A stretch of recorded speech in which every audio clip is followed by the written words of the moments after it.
Marty couldn't make it. Have a safe ride home. It's great to be here in Texas. I was born here in Texas. And I love Texas because your flag is exactly like our show. 1 star. We played San Antonio many times, and so when we came back this time, we wanted to make sure our show wasn't dusty and stale, so we rolled up our sleeves and started writing and gave up. So welcome to the Dusty and Stale Show. Now let me tell you a little bit about our show tonight. We have a lot of comedy. We have some music, a little nudity. We have a few swear words, so if you are in any way offended, please write me at my personal email, toughshitnorefunds@gmail.com. Now we wanted to make tonight a memorable one for you, so we have locked all the restrooms. Our show is performed without an intermission. However, you will feel there is an intermission because of a gigantic lull. And I will bring him out here in a minute. And now I am proud to introduce a man I think of as one of the great overactors of all time. One of the hardest working men in show business because it just doesn't come naturally to him. A man who has appeared in countless of 2-hit movies. A man who could easily be on Dancing with the Stars, except for that star requirement. A man who, if he gets any more lip filler, Jeff Bezos will marry him. Martin Short.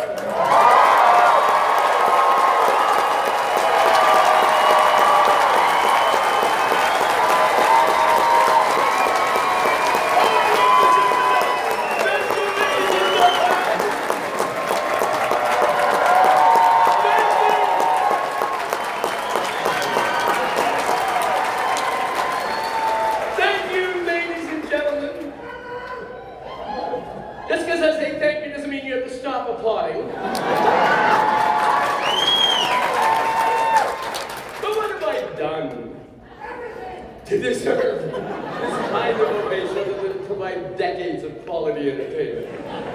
Please be seated. Thank you. How much time do we have left? Oh, well, with diet and exercise, maybe 8 years. No, Oh, no, we just started. Okay, well, I can keep this quick because I left my Uber driver waiting. You know how testy Marjorie Taylor Greene can get, so.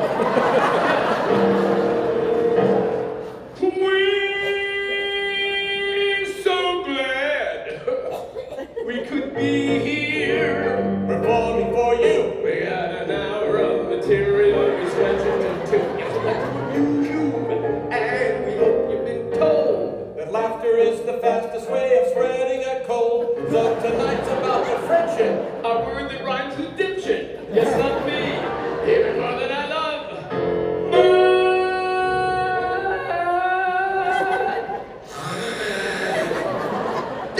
San Antonio altitude. Brenda. It's Jeff. Jeff, yes, that's right. Let's try that top note one more time, shall we? Even more than I love. More.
Actually, it's more than a thrill, it's an obligation.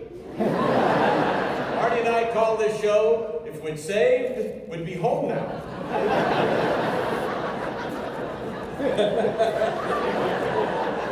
And weren't those old clips great? I mean, did Steve used to be funny or what? I have to say that for me, working with this guy right here is like World Cup soccer. Somehow, I just can't get into it. And may I say that you look fantastic. Thank you. And I guess that's the benefit of looking 70 since you were 30. 'Cause I do love how you keep yourself in such Ozempic shape. And Steve, honestly, I have to tell you that what a joy it is for me to be working with someone I think of as a whole entertainer. Well, I added the word entertainer.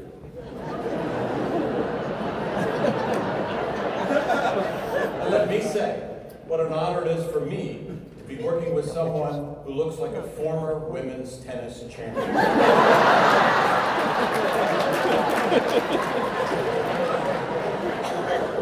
You know, when I think about Steve, and it's not often, what I think about you more than anything else is how unbelievably white you are. You're the whitest person I've ever seen. In the 80s, I think I once tried to snort you. Steve is whiter than a Michael Bublé concert in Utah on a pickleball court. You're whiter than a buffet line at Mar-a-Lago. I'm saying...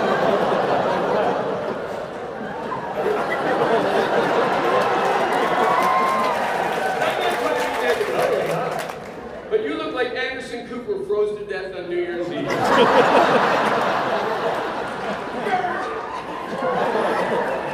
know what I love about touring around with Marty? No paparazzi. And I love how Steve never lets it bother when people come up and say, "Oh, big fan, Quaker Oats guy." I so want to get that, but I can't. I know. Yeah. Now, Marty and I feel that you, the audience, might like to get to know us just that little bit better. And the reason we feel that is because we are egomaniacs. So we would like to share with you some of the hidden gems from our family photo collection. That's right, like this adorable shot of a 2-year-old Marty Short. This is right after I transitioned.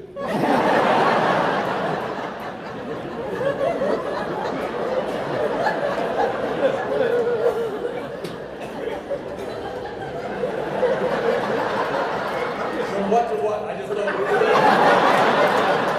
Could be going either direction in that time. Here I am at 11 months old. Boy, you really put the H in homely, didn't you? This is a perfect example why women shouldn't drink during pregnancy.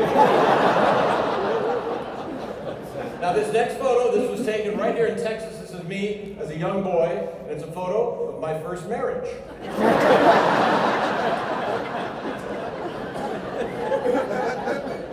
Next! Oh, well. Here's a lovely photo of me as a young lad on the beach with my parents. Now, what are you there? I'd say a B cup. You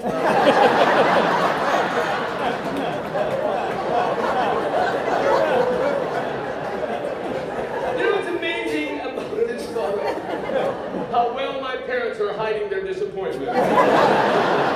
Next! Oh, now this is when I was 15 years of age, and that's my mom and 2 brothers, and this is our first trip from Hamilton, Ontario, Canada to New York City, and we were at the Latin Quarter nightclub. Amazing. Do you remember the name of the show? Of course, it was B. Arthur's one-woman show entitled, "You Got It In There, Now Get It Out." That email again is tough shit, no refund. Now this next photo, this was taken just before I was sent away to camp to pray the gay away.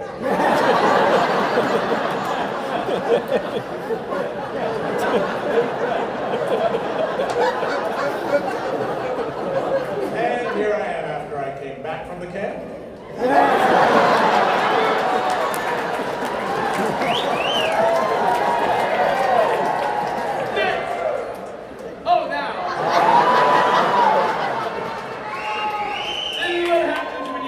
Patriotism and legal Canadian weed. Now here I am, at age 15, working at Disneyland's magic shop. No, look, that's me hanging up there behind you. I never noticed that. Can we take a closer look at that? Yes, okay. You see, I love this dashing photo of you from high school. You know what's amazing about this photo? It's a color photo.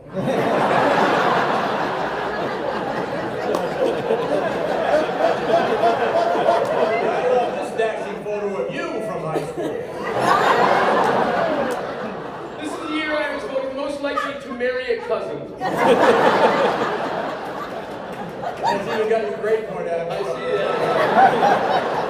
This next photo, this is an actual photo. This is Tom Hanks, Marty, and me doing what we do every 5 years to make things just a little easier. We have a colonoscopy party. We team up and we spend the night at one of our houses, and we play poker, and we sleep there, and we drink the liquid all night. Yes. And in the morning, the bathroom looks like day 15 of a carnival cruise.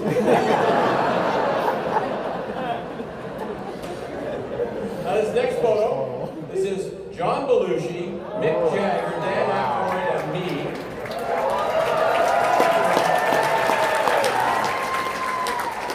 Right after this photo was taken, we tested positive for everything. Next! Oh, well. That's me, the great Kareem Abdul-Jabbar, and this was recently taken on a flight from LA to New York, and it was, let me just say, it was such a thrill for me to take this photo with his balls.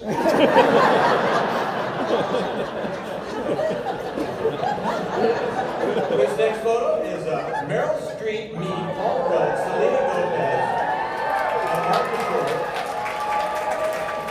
And I love this photo so much, in fact, I give this photo 4 stars.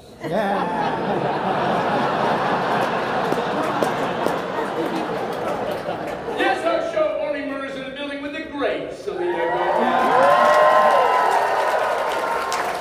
And I've learned so much from Selena. For example, Selena told me that up until I knew her, I thought a selfie was slang for something you did in private. But our show is just like Steve at the Urinal, in that it streams for 34 minutes. And our last photo, this is actually Marty Short in the actual Oval Office. Yes, it is 1994, and you're probably wondering what I'm doing. Oh, well, I know what you're doing. The question is, did Bill Clinton take you off the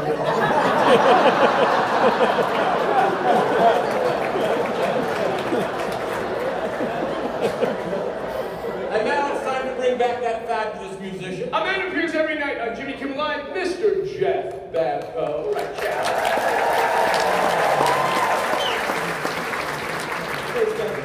Thank you, Jeff. Now, you know, Steve and I actually met on the film Three Amigos. That's right. And it was on that movie that I first realized that this guy, who I didn't really know that well, had kind of a quirky sense of humor. Now, there's a lot of downtime on a movie, so Marty and Chevy and I would pass the time in our trailers by playing Scrabble. So one day we're playing Scrabble, and I looked over and I saw Marty writing out a little note. He folded it over, and he gave it to me, and it said, "I will let you ball my wife Nancy for an E or a Q." I tend to be competitive. Now what we're going to do is ask Jeff Babko to go into the audience and select 3 people to come up here on stage with us and be amigos right here for the stage. That is so boring, and it takes about an hour. I thought I'd do some of the rook tricks that I did in the movie The Three Amigos. I learned these when I worked at Disneyland.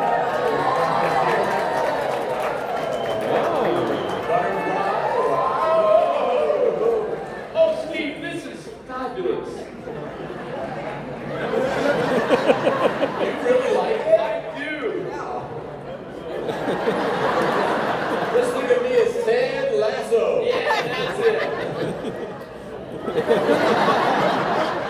Do we have our amigos? Oh, good.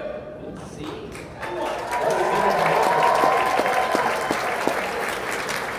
Hello, gentlemen. Come on up. How are you? You suited gentlemen, you come over There you go, here. sir. Why don't you stand by me? That's good. Yeah, it goes that way. No. There you go. Boy, when the website said no dress code, you really took them seriously.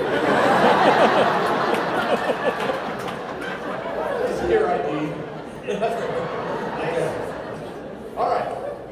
Go ahead. Well, we had started, but it's good to hear from you. No, really. What is your name, sir? Paul. Paul what? Condon. Paul Condom? I like the first version. I know. And what do you do for a living, Paul? I am retired right now. No, but in your heyday, you must have worked at I one was in the point. military for 40 years. Oh, well, there you go. I don't know. What's your name, sir? Tom. And what do you do? I'm retired military. Congratulations and thank you for your service. Phrase maker. What's your name, sir? Tim Wilkins. Hi, Tim. How are you? I'm doing wonderful. Nice to meet you. What's going on? Having the time of my life right now. You're happy? Very. You got a toothpick in your mouth. I'm sorry about that. I'm not really sure if you're just glad to see me. Now, listen. What do you do for a living? I fly mail planes. Yeah, no, really. Property tax consultant. In California, that's a code name for male prostitution. Okay. All right, well, listen, in the movie, welcome, gentlemen, thank you for being here. And in the movie Three Amigos, there's a signature move called the Three Amigos Salute that Steve and I will now demonstrate. And now we'll teach it to you one move at a time. Follow along. 1, 2, 3, 4.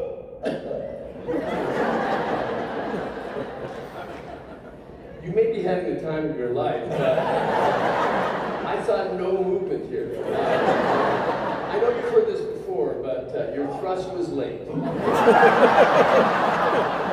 Let it go! Okay, now what we're going to do is Steve and I will sing the song and randomly we'll point to you.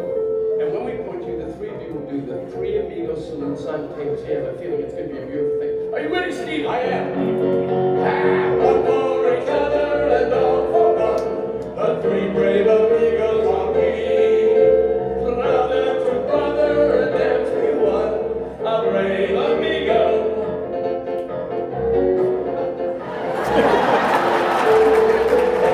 Over the mountains across the plains. The three brave amigos are we. Stepping out even till none remains. A brave amigo. Three brave amigos.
Holiday break, lots of time off. Back, I did. I got a lot of work done during the break.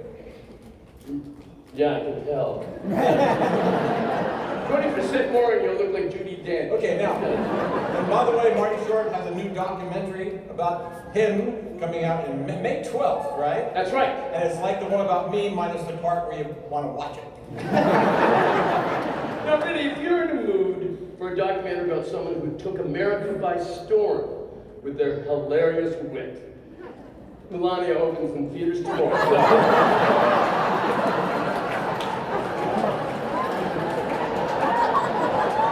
Up to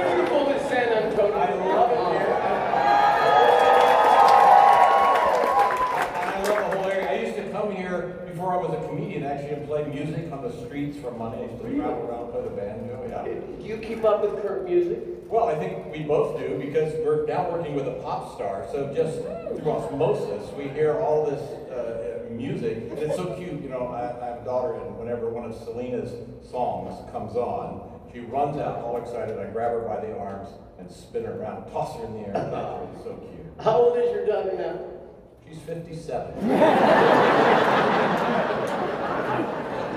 She doesn't like it. No. Sounds pretty limber, though. Now, let me ask you this truthfully, Steve. Do you remember the day we first met? Well, you know, sort of, but not like he does, because Marty has one of those incredible memories where he can remember a date, what happened on the date, what he had for lunch, what the weather was. It's like Rain Man. It really is, a little bit. I used to think everyone had it, but I can just remember. In fact, we met on July 13th. Come on, man, I had pot roast and you had a Cobb salad. No, I went to your old house in Beverly Hills, in Bedford Drive, in 1985, July, to pick up a script for Three Amigos that Steve wrote, by the way. He wrote that movie. And you can imagine the house was gorgeous, and but when you went inside, you couldn't believe what you saw, because on the walls were some of the most important works of art of the last 100 years. There was a Picasso there, and a Hockney there. And I said to Steve, how did you get this rich? Because I've seen your work. You know what you said to me? Yes, I gave you the script to Three Amigos, and I said, now when you read the script, and you come across Rick Moranis' name, just cross it out. And truthfully, Steve, you always cease to amaze me. I mean, like, it's true. For example, the other day, Steve Buck dialed me, which is unbelievably impressive, because he still uses the rotary phone. So, you perform juggle, what do you play? No, you juggle. You perform magic. You play the banjo, and yet somehow you're famous. I don't know how that works. By the way, when we were backstage, you know, a lot of the crew that sort of ask us questions, and they always think, you guys must play pranks on each other. And we don't. I think we've outgrown it. Yeah. It's not funny to us. Although you did a great one. Well, that was Three a long time Amigos. ago. That was Three Amigos, you have to understand, was my first movie. Can you imagine that's your first movie, and you're put into equal billing with two massive movie stars, or so they told me. And but I remember thinking, the opening night of Three Amigos was like out of a movie. Grauman's Chinese Theater in Hollywood, strobe lights going, fans behind barricades. And the studio had asked the three of us to show up in our full Three Amigos regalia with the hats and the bolero jackets and the spurs, but at 4 p.m. that afternoon. I called Chevy and said, let's wear our tuxes and not tell Marty.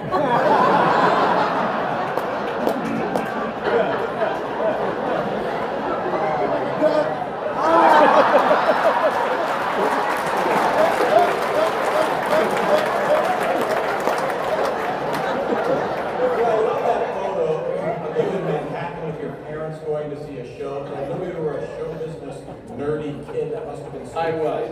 Well, yeah, it was. I believe it. Yes, of course, I was a show business nerd kid, and but I was very lucky. I had wildly supportive, great parents who just thought I was the greatest and thought I was odd, but strange. But they were also, you know, my mother was a concert violinist. She was the first female concertmaster of a symphony in North America, the Hamilton Philharmonic. And my father was the president of the symphony. No. My mother was a brilliant violinist, because, I mean, you can't fake music. So anyway, but I was very lucky to have those great parents, and where I grew up in Hamilton, Hamilton is 40 miles west of Toronto, and even in the 60s, Toronto was a big international center for show business. You know, I remember seeing Frank Sinatra when I was 15, you know, but even then he wasn't doing his usual ballads. He was trying to court the young by doing their music. I shot the sheriff, however I did not shoot the deputy. Ding dong, ding dong, ding. I saw Tony Bennett. I will come home to you, San Francisco. I saw Sammy Davis Jr. The Candy Man. But the greatest thing, most exciting thing that happened to me was when I was 18. I got to meet my first big international movie star, Katharine Hepburn. And this is what happened. So she was doing a play in Toronto called A Matter of Gravity. And as we were driving the 40 miles to Toronto, my father said, "You're going to get to meet Katharine Hepburn, 4-time Oscar winner, Katharine Hepburn, after the show," because he had connections, you know. And so I thought, oh my God, I have to start preparing to know exactly what I'm going to say to Katharine Hepburn, because, I mean, that's just a rule of show business. You have to be prepared when you meet one of your idols. Of course, there are many, many rules of show business. You always take penicillin after a Leonardo DiCaprio pool party. If you see a crazed drifter in the park that looks like Gary Busey, it's Gary Busey. When you pick up Kevin Hart, you must always remember to cradle the neck. Yeah. Anyway,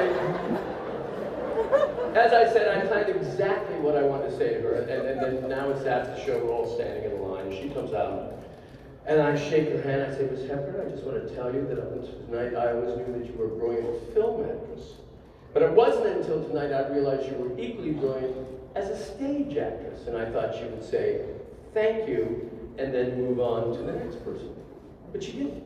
She actually just started talking to me like I was a real person. She said, "But didn't the sound quality of that theater bother you at all? I heard my bloody voice bouncing off the goddamn theater wall. I sound like a cat being boiled. I was so pissed off, I wanted to find that son of a bitch sound man, take out one of my hosiery, fill it with horse manure, and smash it in that goddamn moron's face." And I said, "Thank you." Then she moved on to the next person, and I heard her say, "I think that young man has mental issues." Monica, I have to pay you a compliment because you do something I don't. No, sometimes you're entertaining. No, you do impressions, and I don't do impressions because I don't need to.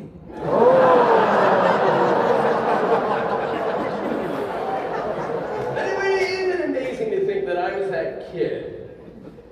And then all these decades later, I got to be in show business, and now Steve and I are touring all over North America.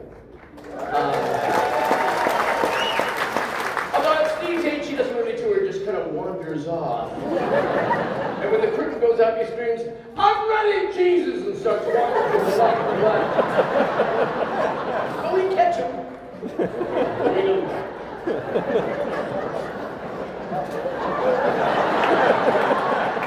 Steve, I've been telling everyone how sometimes you walk but then we catch you and bring you back.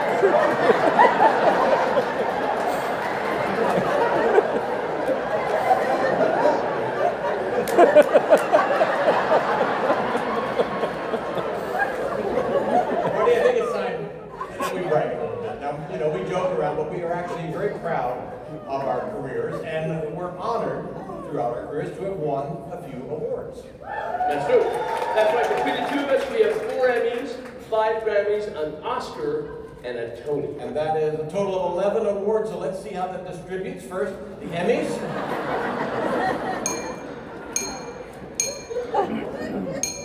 Not bad, okay. And now the Tony. The Tonys.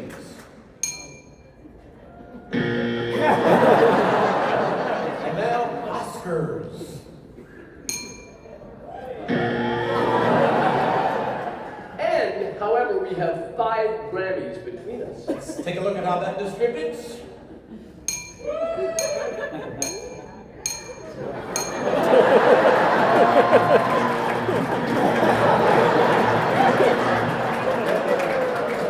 And we have won other awards too. Let's take a look.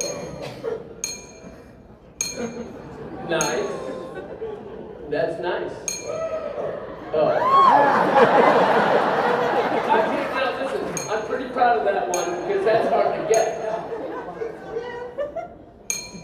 And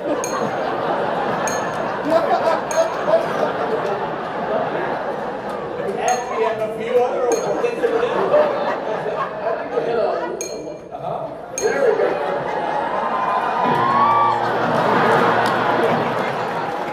That was I don't know what was happening. And also, something I was very proud of is, in my career, was hosting Saturday Night Live's 50th anniversary.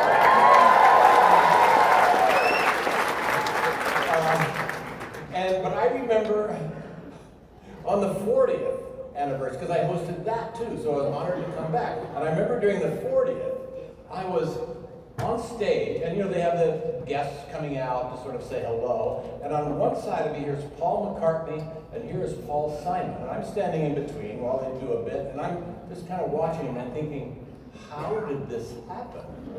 And then on the 50th, same thing, I come out and do the thing, bring the guests out, and here's Martin Short, John Mulaney, and I thought, what happened?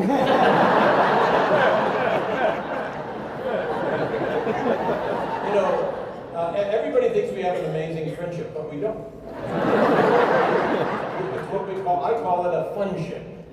In a friendship, your friend calls up and says, I'm a little down, and you say, oh, I'll come over and we'll talk about it. But in a funship, your friend says, I'm a little down. I say, well, call me when you're better. Now, Marty and I have not only worked together, we've also vacationed together. And for years, we used to go to a little French island, St. Bart's, during the New Year's period. We went there for like 25 years, and when we first started going there, it was just a funky little island, with dirt roads and rundown restaurants on the beach. But through the years, celebrities started showing up, and that meant paparazzi started showing up. So one day, about 10 years ago, I said to Marty, hey, let's go down to the beach. He said, are you crazy? One of those paparazzi is going to get some embarrassing photo of us and we'll be so humiliated. I said, what are you talking about? We look fantastic. So we went to the beach and we frolicked there for several hours. We sure did. And anyway, so we go back to the house and everything's fine. And then, about 2 weeks later, we saw this photo in the National Enquirer.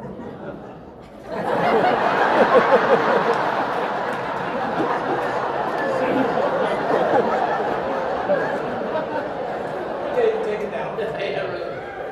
But I do find it interesting, Steve. I do think we're both kind of private people. True. And yet we've both written very revealing memoirs. Yes, we have. Marty has written a touching, funny, and beautiful memoir. You can buy it on Amazon. You won't. But in our books, we talk about our families. And I tell this story. When my parents were in their 80s, I would take them to lunch. No, my parents were in their 60s, sorry. I would take them to lunch every weekend. And then my father had one of those mini strokes. And he went to the doctor and gave him the new menu of things he can eat. It's like fish with no oil, vegetables without butter, that sort of thing. So now it's the first lunch after he's got the menu from the doctor. I take him to lunch, and he's got the doctor menu in one hand, and he's got the restaurant menu in the other, and he's kind of cross-checking to see what he can have. And finally he said, oh, I'll just have the fettuccine Alfredo. But he always kept a sense of humor as he got, his health kept deteriorating. But one day we were going to take my nephew out to buy him a car. He had just turned 16. And so we were going to get him a used car. So we went to a car dealer. My father negotiated. And he wrote down the offer on a piece of paper and gave it to the car dealer. And the car dealer said, I don't know, I'm not comfortable with this. My father said, you're not comfortable? I'm the one with a catheter in my weenie.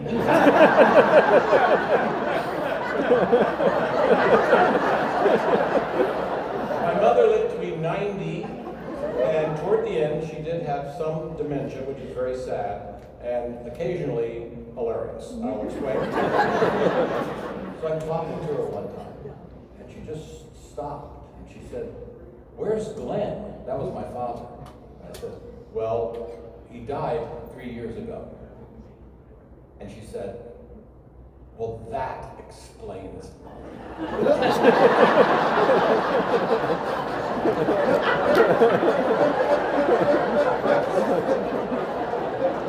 have to admit, Alex, I love hearing these stories. You know, Steve and I have an agreement. The minute we stop having fun, that's when we quit.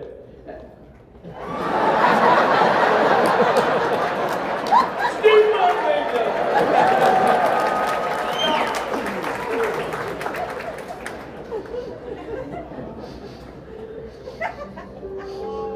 Boy, does Steve's cologne linger?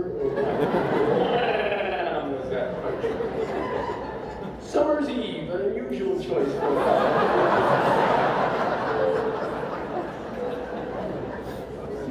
You know, it's interesting. A few minutes ago when I was backstage hiding Steve's heart pills, I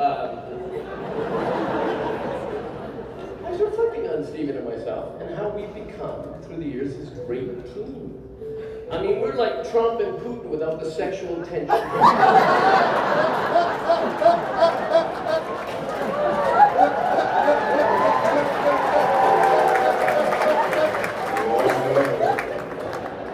Now we go together like Christy Nome and a lip plumper, like Chipotle and regret, like a Cybertruck and a tiny penis. You know?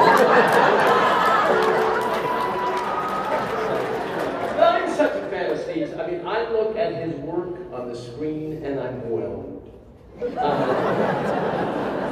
Because Steve is to me a comic's comic. In that when he's on stage, people go on their phone and watch another comic. You know?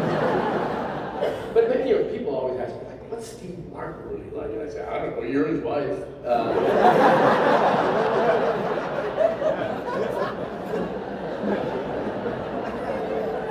But to me, hanging out with Steve Martin, well, it's a lot like the movie Deliverance.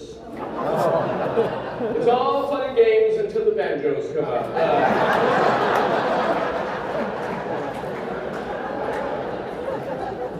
The banjo, by the way, is the only instrument that makes people who play the jug say, really? Because whenever Steve plays the banjo, I like to just close my eyes and pretend I'm on hold with Cracker Barrel.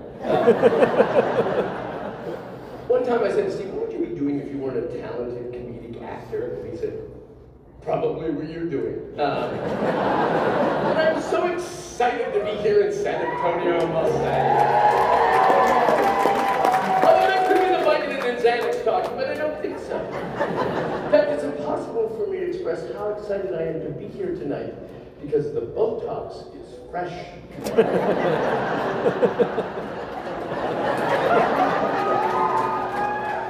But I've always loved Texas, mainly because I've always thought Senator Ted Cruz was kind of my soulmate. But really, we have so much in common. Can we see that picture?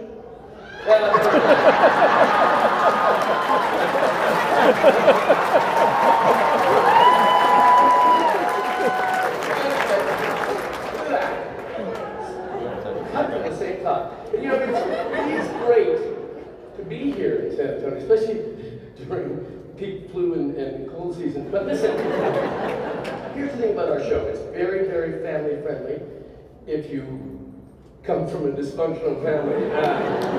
Because for me, there's no greater high than performing in front of a live audience. In fact, the only difference between you people and pure grade pharmaceutical morphine is that morphine doesn't judge. But what I do love about performing live is that I am forced to stay fit, you know, because listen, I've been on Jenny Craig more times than Mr. Craig, so. Thank you, sir. And in show business, there is a lot of pressure to stay looking good, and again, that's another rule of show business. As I said earlier, there are many, many rules of show business. You never ask Nick Cannon if he's free on Father's Day.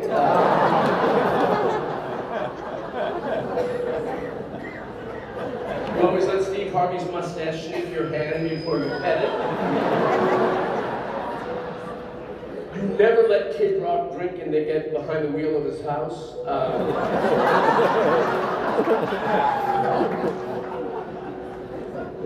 You never embark on a conversation with Kanye West without an exit strategy. But you know, it's interesting. On the the cab ride here tonight because the Majestic Theater wouldn't send a car. I was reflecting on the original images. Oh, for God's sake! How does something like that happen? Hey, once again, say hello to the fabulous Jeff.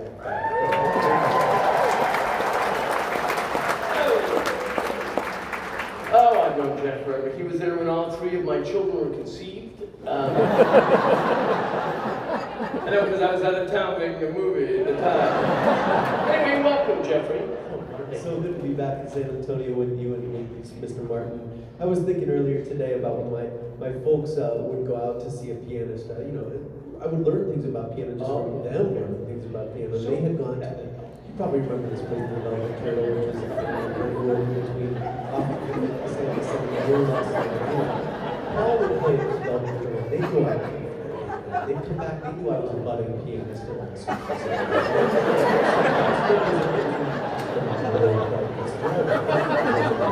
Gerald was. But I did recognize that Paul Smith they'd come back and tell me stories about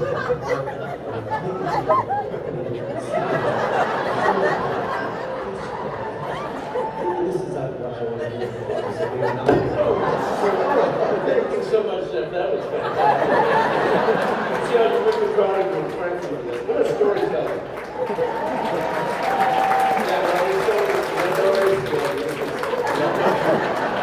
It was burning. It was just so wonderful. Jeff's stripper name is Ambien, just so you know. When Jeff goes out at night, he paints the town taupe.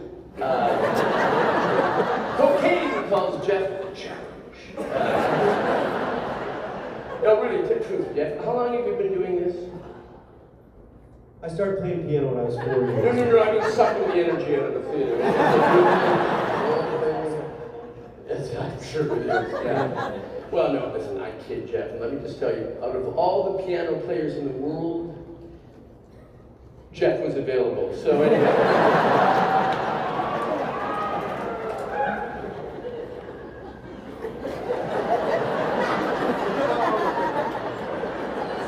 I really do have the legs of a marionette, don't I? Look at that. Just hanging slabs, no muscle tone.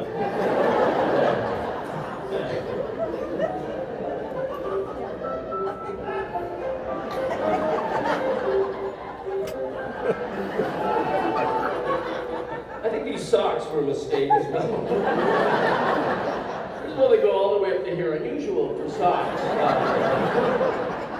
I think they're a little Wizard of Ozzy.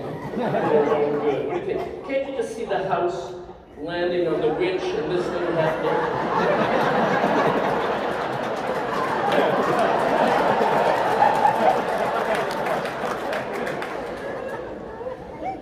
How does a man sit on a piano? Strange decision. Hi, how are you doing, San Antonio? What this is?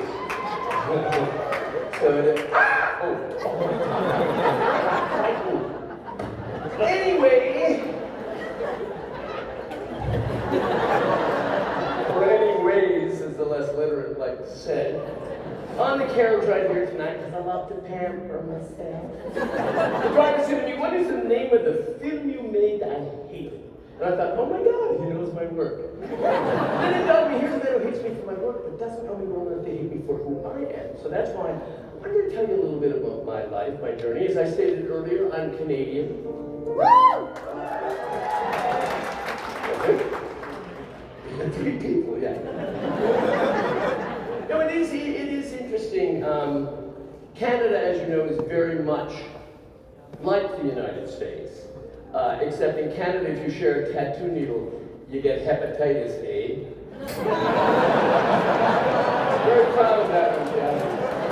Well, I mean, it took a lot of thinking, a lot of rewriting. I recently turned 65 years of age.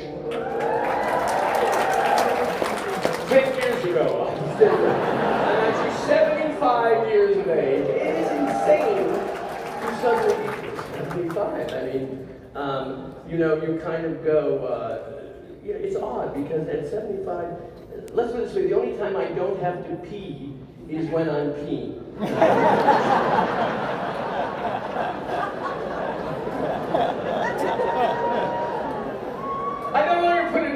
top of our Christmas tree because it feels like foreshadowing.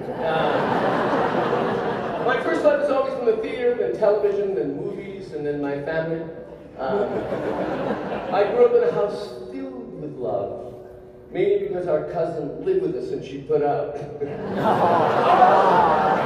No, he didn't! No, he didn't say that! Hey, listen, even she used to say it's better to have loved a short than never to have loved a tall. She was very eager. Yes. I have 3 beautiful children, and now, in the last couple of years, I've become a doting grandfather. And hearing the pitter-pat of those little feet, well, it's like when David Spade comes to visit. More than anything in the world, as I said earlier, I adored my parents.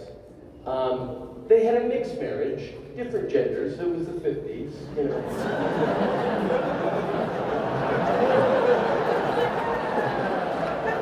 But I adored them, especially my mom. God rest her soul. She's not dead yet, but it's not looking good. I'll tell you that much. My father was a little more complicated, you know. He was Irish. So therefore there was a lot of I used to say, Dad, why make that noise? Just drink the gin. That was his drink. Beefeater gin and ginger ale. No ice. Because the Irish feel that ice can be addictive. I don't know if anyone had a parent who tickled, but my father, this was his look. You know, he was very madman, you know. When he got home, it was always the white shirt, hat off. And he was a very successful guy. He was vice president of Canadian Steel. And he had a big bar in his office, but he'd never drink at work. But when he got home, he would make up for lost time. Sipping, he would sip. And then on weekends, he'd hit a little harder. So that on a typical Saturday afternoon, you'd look over and it wasn't like so much you realized he was slurring his words, you just realized now his hair was drunk.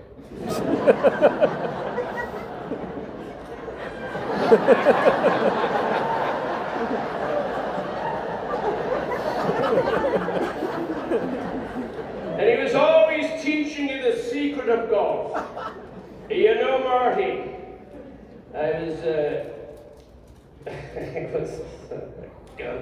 I was talking to this Jewish chap at the club, and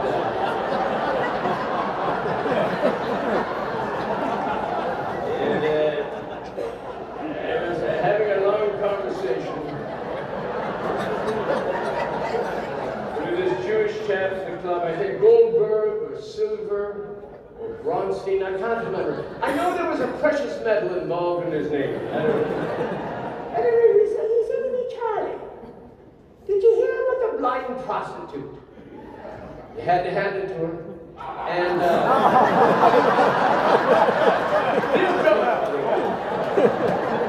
remember the Charles? Not on Sunday dinner. You know, and there was Irish Catholics, and then the fights would start. And I was the youngest of 5, so as the fighting crescendo, you know, I'd sneak off to my attic bedroom. And oh, I loved my attic bedroom, and I'd listen to Frank and Tony and Sammy. But eventually I had to leave the attic, mainly because I was 30 years of age and my parents had sold the house to other people. And in the end, your show business lured me. The year 1972. And that year, Off-Broadway was obsessed with 2 things: religious musicals and full frontal nudity. I auditioned for Jesus Christ Superstar, and I didn't get it. And then I auditioned for Hair, and I didn't get it. And then I auditioned for an all-nude tribal rock musical, the second greatest story ever told, Stepbrother to Jesus. And a terrible thing happened. I got it.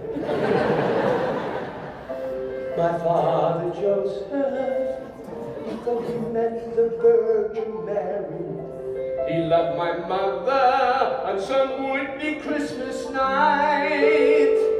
The darkness covered but in the daylight sure looked scary.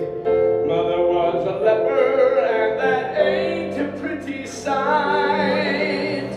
And so he left her, but she still had his love inside her. So on her one good leg, she crawled to Galilee. There were no husbands, but yes, a golden Messiah. Later up in me, step brother Jesus, I may be a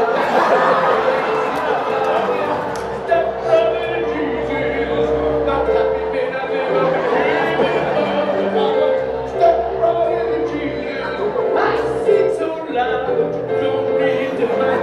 I could do lady for a night of love. Step brother Jesus.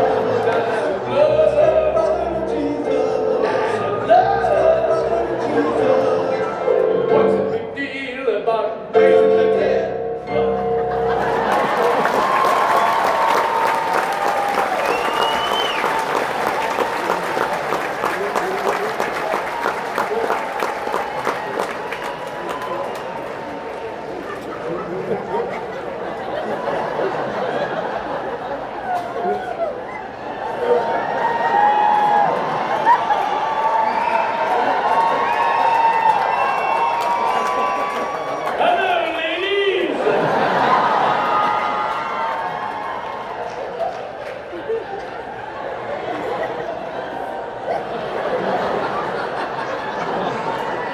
I see you like my noodle lemons, do you?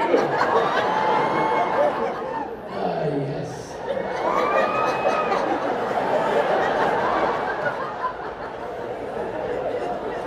Remember, I know what you're thinking. Remember, it is a theater. Objects may appear smaller than they actually are.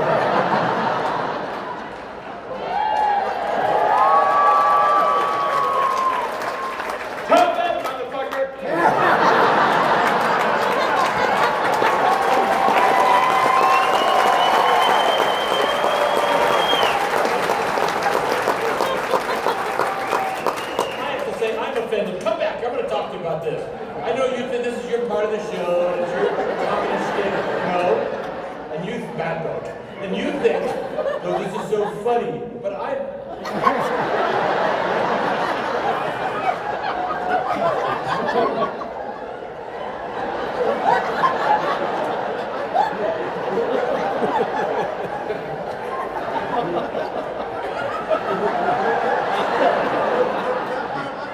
what's the opposite of camel toe? No, I'll tell you, I think we have a family-friendly show, and you're out here doing... That's what it is, yeah? But I'll tell you what really offends me. You wrote Jeff Babko in on this. He's a world-class musician, and I'll bet deep down he's humiliated. Jeff, come out here. Let's go.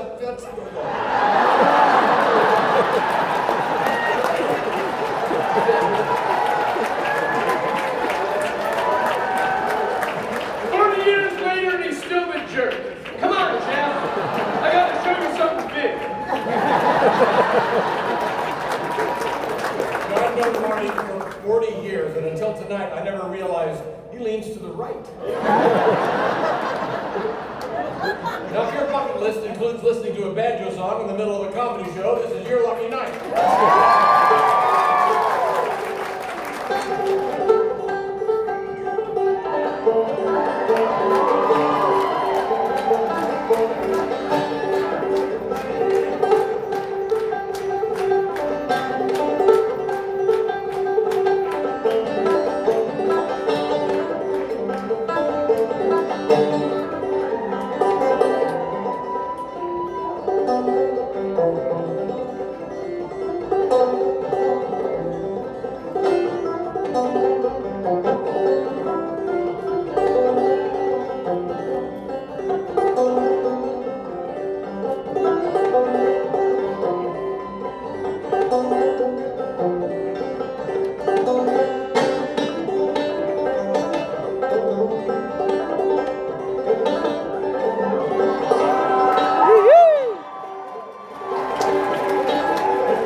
The banjo has a round, this is called a pot, with a skin head stretched over the top and it projects the sound outward.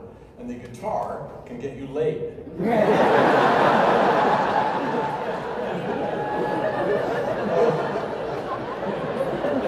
I just want to take a moment to thank our incredible crew. They don't get mentioned very much, but we have a great crew. You know, from your point of view, you think there's just two guys, you know, but really it takes 28 people to put this show on, and the crew travels by this beautiful tour bus, and every night after the show, Marty and I make sure we go visit the crew in their bus, and we talk about how the show went, and you know, mainly it's to get closer to the crew and talk to them about their families, have a little wine, maybe we sing songs together, something like that.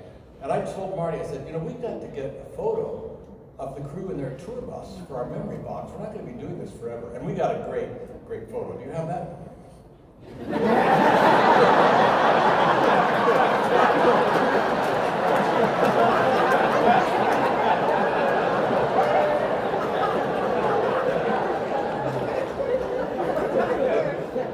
A man once said, to be able to play the banjo is to live forever. Alone and in a band. Make sure you get it in tune. It's very important. It's very difficult to tune stringed instruments in an environment like this because it's, you know, you have the heat of the lights and the air conditioning. It's physics. It's kind of sophisticated. I don't expect you to understand it, but I mean, I can explain it if you want. So what happens is the photons come down and they strike the protons, and then the muons and the protons actually vibrate so that the muon can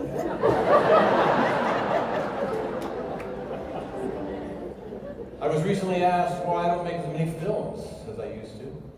And here's what I said. I said, honey, why is our daughter talking to me? I turned 80 this year.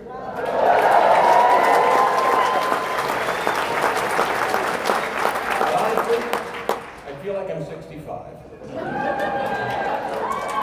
Which is also not good. And I don't mind getting older. Do you think these hearing aids make my ass look smaller? Now, Marty gave me a fabulous birthday present this year, a 30-year treasury bond.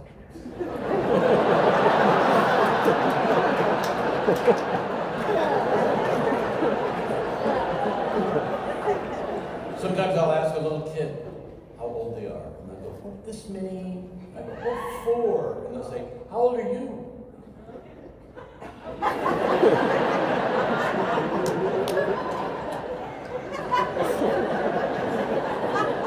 I figured out that I have written over 100 banjo songs, so we better get started.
How long have we been playing together?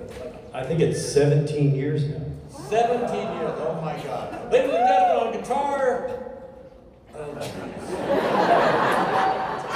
Aaron, oh yeah. And back on banjo, Graham Sharp, he's okay. He's fine.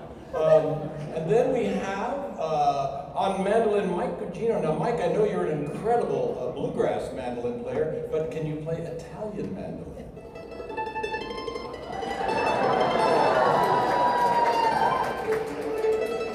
It was just a yes or no question. I know. Let's see. And we have. Oh yeah, we have others.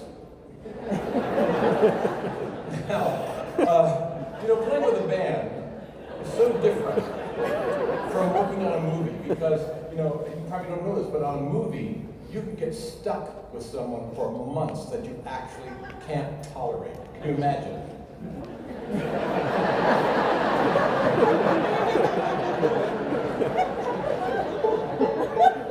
Okay, I'm going to play a new song for you now. And if you're like me, whenever I hear a band say they're going to play a new song, I always think, oh, please don't. Just play your hits. But we don't have any. We're not getting any, and we never will. So, there's a new song, and it's called I Can Play the Banjo. 1, 2, 3, 4, 5, 6, 7, 8.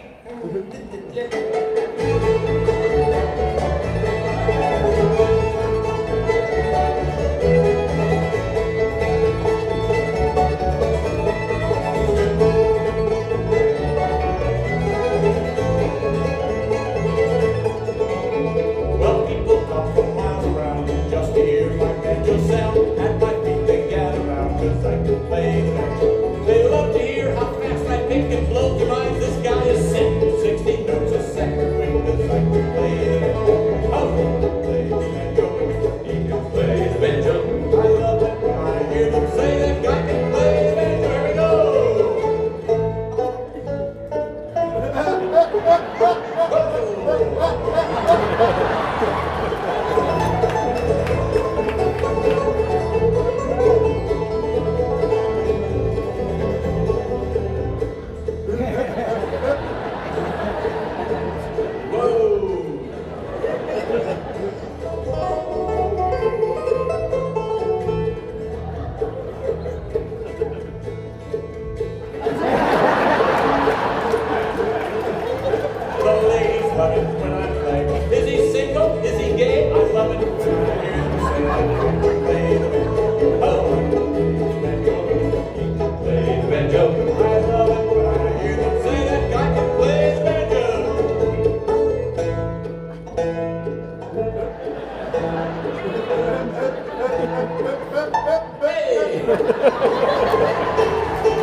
on stage. We have the review right here. Do you have it?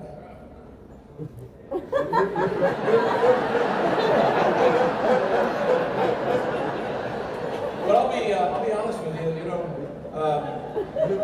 I'm really a comedian who plays a band. And I'll be honest. Some nights I think, wow, I played great tonight. I feel really good. And other nights I think, yeah, I wish I played a little better. So I decided to go check out this live performance thing to see if people actually as good as they claim to be. And so I went to see Eric Clapton play.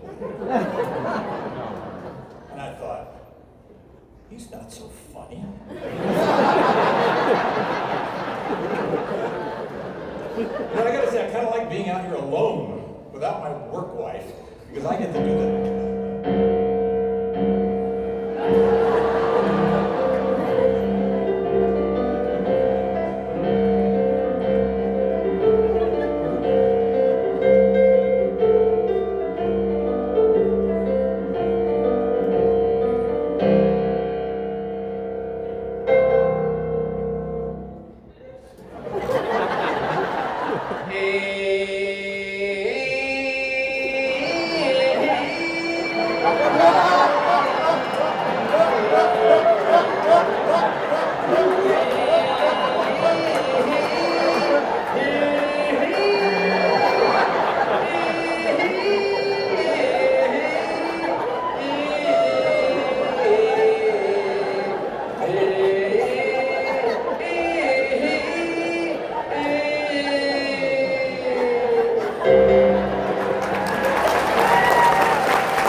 Makes me very disappointed.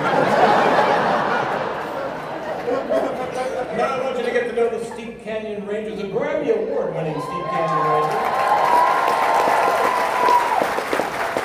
You have a new record out, and where can people get this record?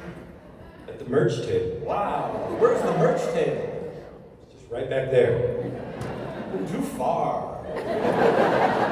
Here they are, the Steep Canyon Rangers.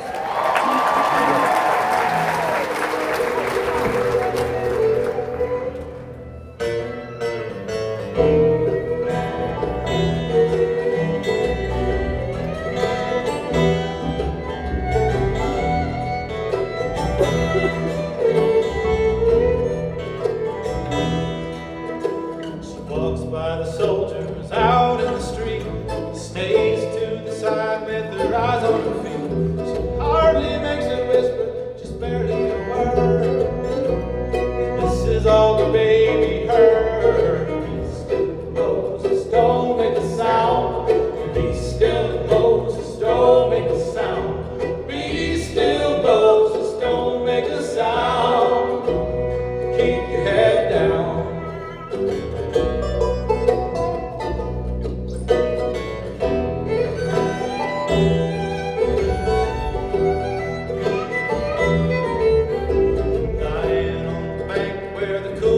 Flows, a baby's crying for a mother that hell never knew. She says the Pharaoh wants you to die, so I'm leaving you here if you're gonna survive. Be still, Moses, don't make a sound.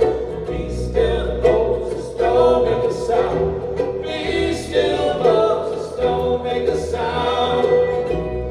Keep your head down.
sound. Be still, Moses, don't make a sound. Be still, Moses, don't make a sound. Keep your head down. Keep your head down. Keep your head down.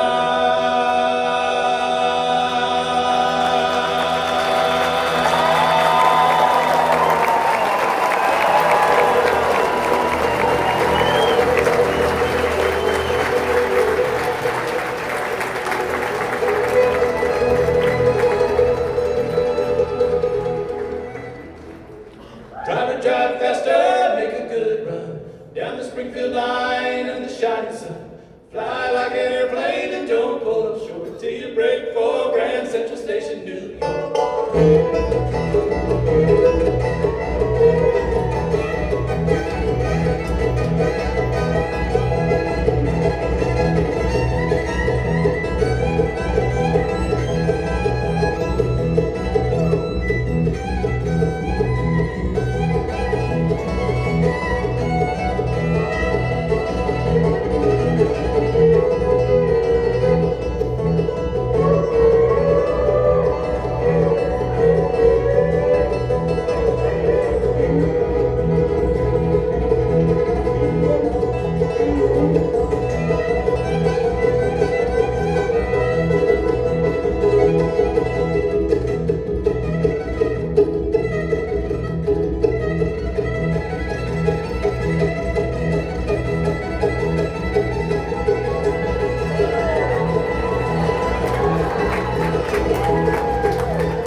There in the middle of that lane, should be standing the one that I love best of all. She's not there to meet me when I get to town. I stand on the sidewalk with tears rolling down, tears rolling down.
For she is the one that I love to look on, the act being kindness and perfection. Love's more important and powerful than even a priest or a politician, yeah.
musician and juggler, but what you may not know is I also started out as a ventriloquist.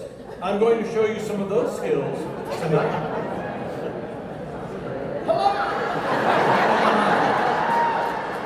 My wooden-headed friend, Jiminy Glick. I'm so excited to be here in Texas. Oh, I love San Antonio, Texas. I do. Because the ladies. The ladies are the rush. Jiminy? Oh, look at that one there. She's wearing a low cut dress. No. Oh, I wish my fingers were scissors and I'd snip those straps and release those little puppies. I love them. I love everything about a lady's bosom. Because they're like martinis. One's not enough, three are too many. Look how handsome you are. Your smile is so like your smile is like an email from grandma, all caps. Now, Jiminy, you're one of the great critics of style. Thank you. So I thought, let's take a look at some people in the news, and you can give us your opinion of their style. Oh, I love what you just said. What an honor. Who's our first celebrity? Kim. Well, Kim Kardashian, she's a wonderful, wonderful, wonderful girl. She's wonderful. But she wears too much makeup, Steve. What? Can we see Kim without all that makeup? Next. Who's that? Bernie Sanders. He's back in the news. Well, you know, I like Bernie Sanders, Uh-huh. you know, because he looks like a used tissue that just sprung to life. He's always running for the presidency. Every 4 years he runs for president. So silly. How would he have time to be the president and sit in the balcony and heckle the Muppets? But he always looks so tired. Can you see Bernie with makeup? Who's next? William Shatner, an icon. You know that he's 94 years of age? Take that, diet and exercise. Next, Gavin Newsom, governor of California. Yes. Why do I feel that he screams out his own name during sex? Now what a hairdo, it looks like a strategic oil reserve. But my God in heaven, he's sexy. If I wasn't all wood already, I am now. Yeah. Who's next? Oh. Oh, look at these two fucking idiots. Oh, they just got married in Venice. Yeah, well, she looks like Kylie Jenner having a reaction to shellfish. And he looks like something you'd find on your wife's nightstand. Next. Oh, Robert F. Kennedy. Oh, yes, our new Secretary of Health. I love his campaign slogan, make measles great again. You know, he's a great pickup line for the ladies. Oh, what is that? I want to mount you like a dead bear.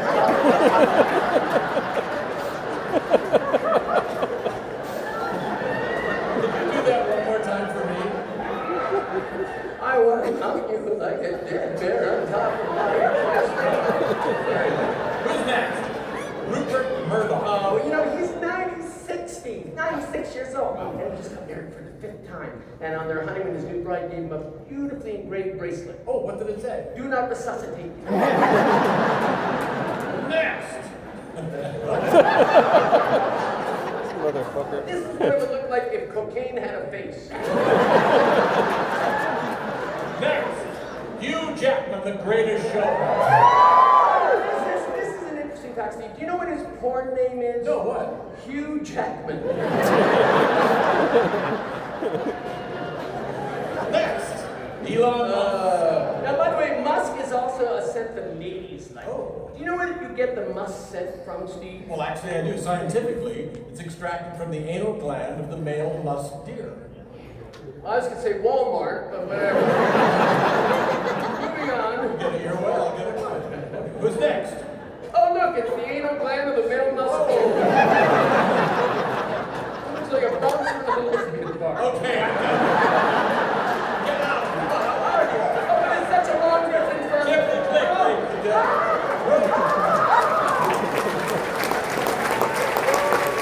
You know, it probably looks to you like we're just having a lot of fun up here, but there is a lot of work that goes into our show every night. In fact, Marty and I, before each show, we have a ritual we do to sort of center ourselves backstage. And I noticed we were doing it tonight, and one of the backstage crew was videotaping it. I thought that might be interesting to show the audience. So here is Marty and I getting ready for tonight's show.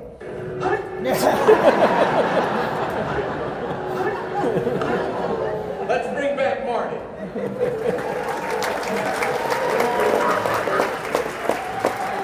Hey, first of all, let me just say something. I don't want to embarrass you. No. This is true, that I would not be on this stage tonight were it not for Steve Martin. So thank you for driving. Oh. Yeah.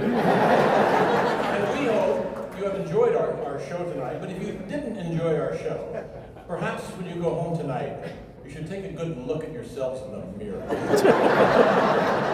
And think, what can I bring to the show as an audience member? You know what, Steve? I will tell you, I love to do this show so much, I hope we can do it forever. Well, of course, I thought about that, but unfortunately, you're not going to live forever, which is sad. And I'll tell you why. Because you're not going to hear the wonderful things that I would say at your memorial. So, I took the liberty of writing up your eulogy so you can hear it now. Well, that is so ironic, because I did the same thing. I wrote your eulogy, too. Well, let's read them together, shall we? Do it. Well, Jeff, now this is a kind of a sad moment, so could you play some sad music for us? No, not sad enough. Anything sadder? Well, that's like a horror movie. We need something that's emotionally sad that gets you here.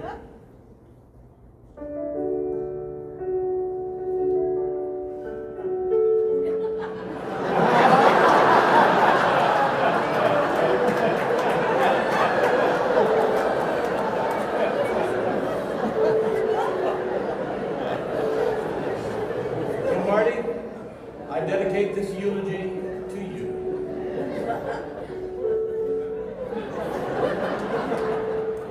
Wow, not much of a turnout.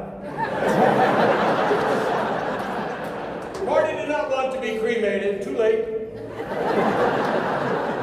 But I'll always be haunted by Marty's last words. Tesla autopilot, engage! There are so many great and wonderful things I could say about Steve Martin, but this hardly seems the time nor the place. Oh, Steve! Stephen Glenn, you bland, overrated, white-haired son of a bitch, where'd you go? I warned Steve not to ski in front of Gwyneth Paltrow. I know Steve is looking down on us right now, because you always look down on everybody. But I learned so much from Stephen. Yes, I did. For example, Steve taught me that you don't need to restrict a urine to just number one.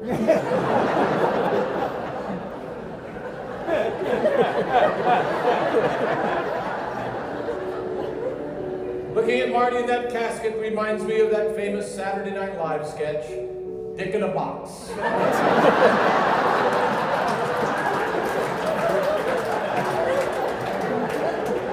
But I hate the way Marty died.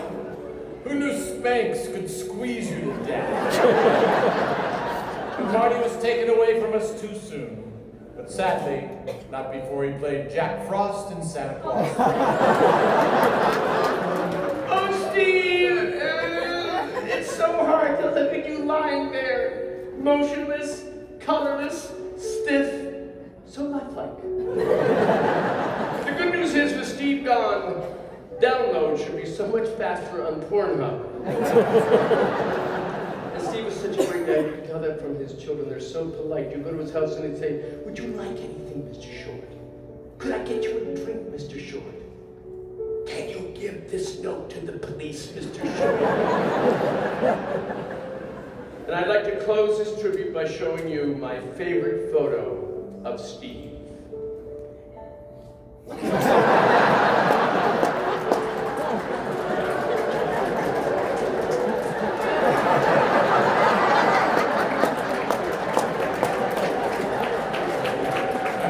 Close this tribute to Marty by showing you his favorite photo of himself.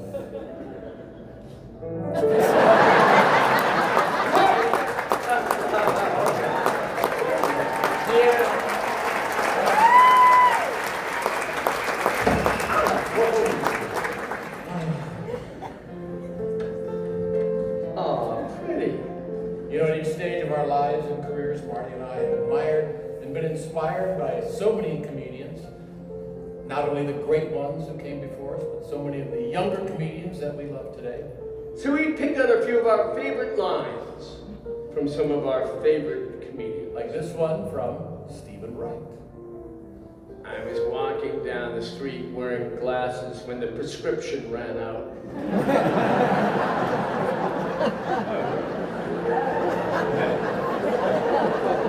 The great Richard Pryor said, I'm not addicted to cocaine, I just like the way it smells. And our friend, the great Robin Williams. Oh, I wonder what chairs think about all day. Oh, here comes another asshole.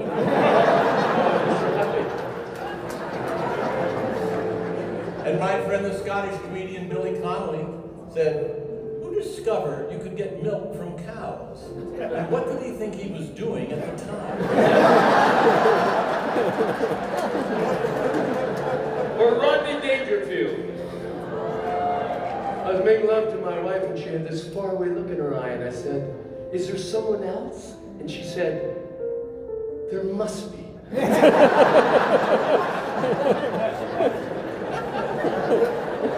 And Tim Notaro said, I suffer from depression. Or as my father puts it, no you don't. Or the brilliant Gary Shandling. When I'm not in a relationship, I shave one leg. That way when I sleep, it feels like I'm with a woman. And Bob Newhart said, I don't like country music, but I don't denigrate those who do. And for those of you who like country music, denigrate means put down.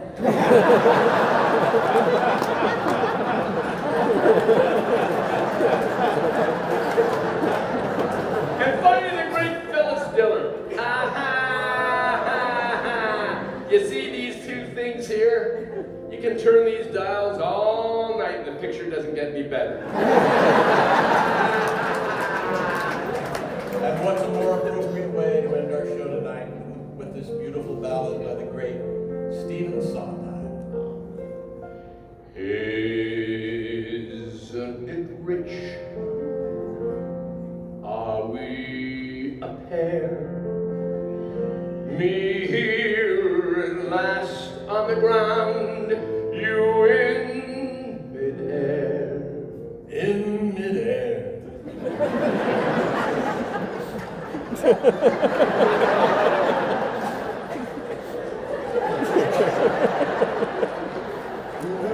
But where are the clowns?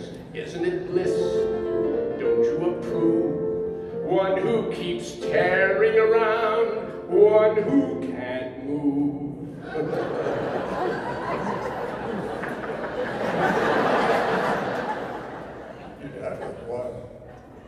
What? I said you drink it. What?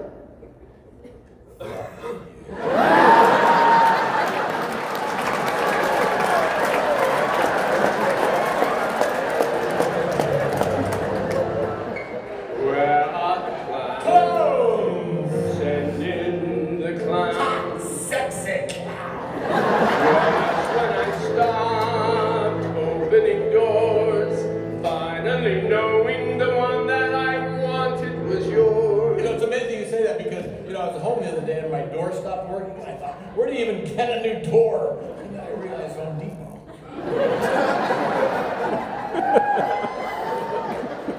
Isn't it rich? Isn't it queer? Oh, stop it! Losing my timing this late in my career. Bingo! Where are the clowns? What are you sending the goddamn clouds? I mean, there's a guy out here who wants clouds. He can't even get any clouds. So let's get some clouds. Maybe go.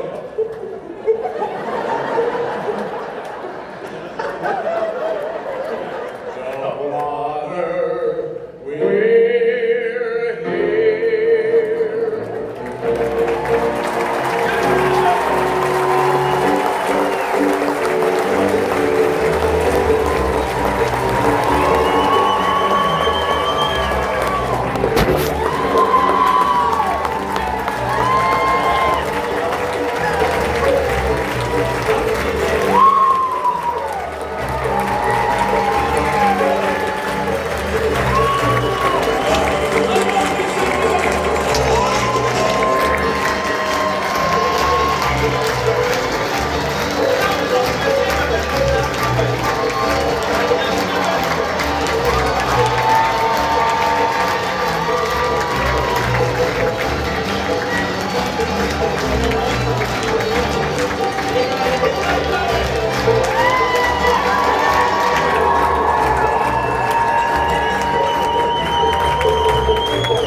sit down, just take a second. We just had an incident off stage. Our tour manager was there saying that all our hotel rooms here in San Antonio have been inadvertently canceled, and we have no place to stay anywhere tonight. So we're going to have to ask one of you to put us up at your place tonight.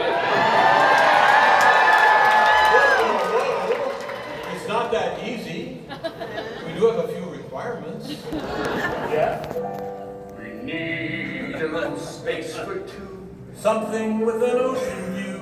Something with a spa and sauna. A good night taste of marijuana. I need to borrow some pajamas.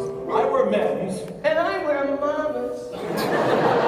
I would like an art collage. And I would like an ass massage. You would like an ass massage. I would give you my hug. While I steal your prescription drugs. A swimming pool for two amigos. We like lounging in our Speedo. It's such a get to see you. Close the door.